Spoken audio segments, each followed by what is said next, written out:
Good morning. It's another beautiful Sunday morning, and we're once again having Sunday school in our homes.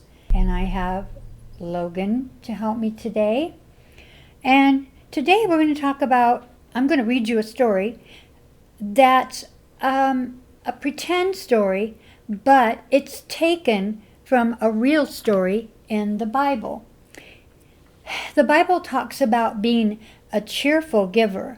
So whenever we help someone, whenever we encourage someone, we're giving in the way that Jesus wants us to do. And also another way is sometimes we give money, and it helps other people, and it helps keep our church going. So this is a story from the Bible that talks about someone who was really a cheerful giver and someone else who gave, but they were way too proud about it. And it wasn't anything for them to give part of their many, many things that they owned. So let's see what lesson we're going to learn about this. And the name of this book is called A Penny is Everything. This is taken from Luke 21, verses 1 through 4. This city is Jerusalem. It's built on 7 holy hills with crooked valleys in between and houses scattered around like pills. Some houses on some hills are rich.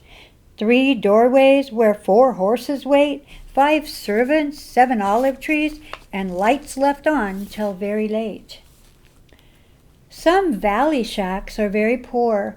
1 doorway made of sunburnt clay, 1 donkey, 1 brown bramble bush, and sunlight only in the day. P. Benjamin Methuselah, a little boy with a mighty will, has 1 whole bedroom for himself. His house is on a wealthy hill.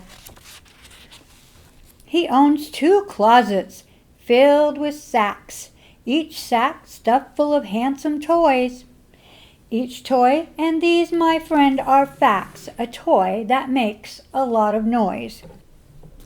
But what could someone say of John, whose valley shack is down below? Not much, not much. He has a room, the 1 room in the house, you know. A 1-room house, no closet space, no place to keep a lot of toys. John plays with string, and John will sing if ever John makes any noise. But 1 room is enough for them. His mother sews the rich man's clothes.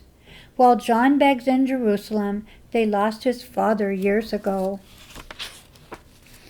In the mornings, John might rush right out to sit beside the temple gate. He taps his pan and stops each man, while P. Ben sleeps in very late. So he's got a pan, and he's holding it out, and he's saying, "Can you help me, please? Can you help me?" He's having to beg for money to help his mom and for them to have enough food. "God bless you, sir," John says to men who strut the streets in majesty. "This rip in your slipper my mother can mend." But P. Benjamin cries, "Who will wait on me?" John calls to ladies riding high and coaches pulled by puffing boys. "I'll work for you. I pull well too." "My toys," Ben yells. "Who took my toys?"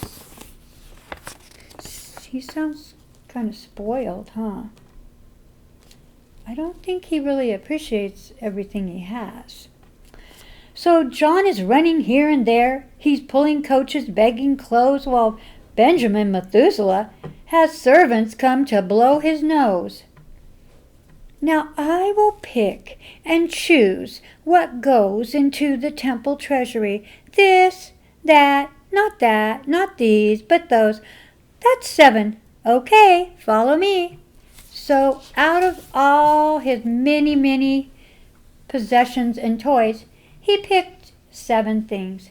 He still had many, many things left. So I wouldn't say it was a sacrifice for him.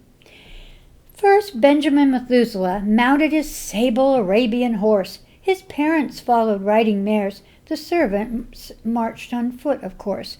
They circled every wealthy hill, that's 7 in Jerusalem, till every beggar stood stock still, and every man had gaped at them. That means they just stared at them in awe. Ah, he bragged, I'm going to the temple now, Ben cried, to give up 3 plus 4, that's 7, if you folks will add. Can any boy do any more? So he felt quite proud of himself that he was giving 7 of his many things. Even though he had like 200. Right. Can any boy do any more? That's what he said. That's what he swore. Well, John sat at the temple gate. All he owned was what he wore. P. Benji spied him sitting there. Why, look at him, he said. He's so skinny. I'm feeling very generous today. So give that beggar boy a penny. So he dropped 1 small coin, and that coin looks like this. And this is a coin. This is the smallest coin in modern day Israel. I don't know what the one looked like back then, but it's worth 100. There's 100 of these coins in 1 shekel. So it's not very much at all. But he dropped that in, and he was excited just to get that. So he very proudly said, I will give a penny to this beggar boy. Ben went inside, swelled up with pride, and prayed, Oh, heaven, look at me. I'm not like those in beggar's clothes. I bring these 7 things to thee. He dropped them in, and what a din. They sounded like thunder resounding in heaven. 1 plunked, 2 rang, 2 made a clang, 2 pounded, like copper like drums. That's 7. But then John's mother came to give the penny that John had given her.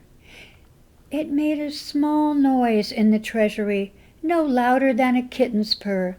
P. Benjamin Methuselah, he heard this noise and laughed and called, 1 cent, 1 cent, and I even gave it to them. Why, that's nothing, just nothing at all. And he's making fun of them. But guess what? Jesus saw that. You add it up, see what you get. What's all plus all? It's close to heaven. But 1 plus 2 plus 2 plus 2 is 7, friend. It's only 7.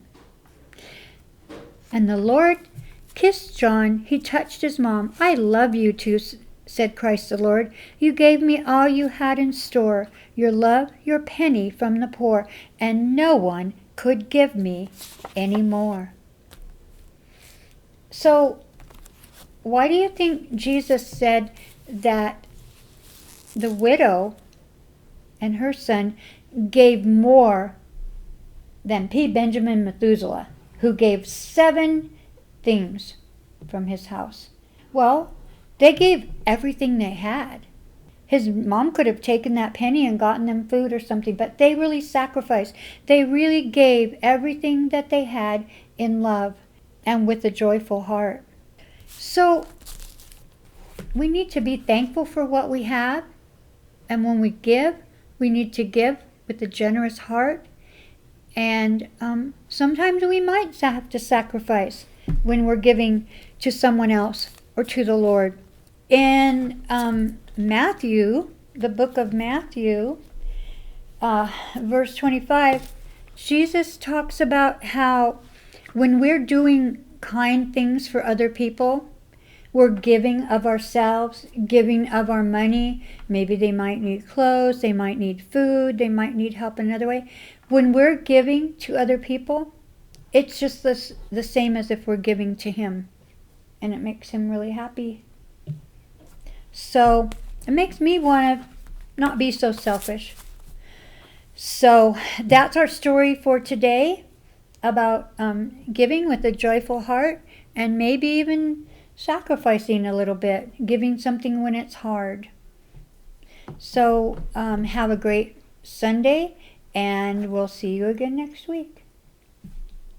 Bye.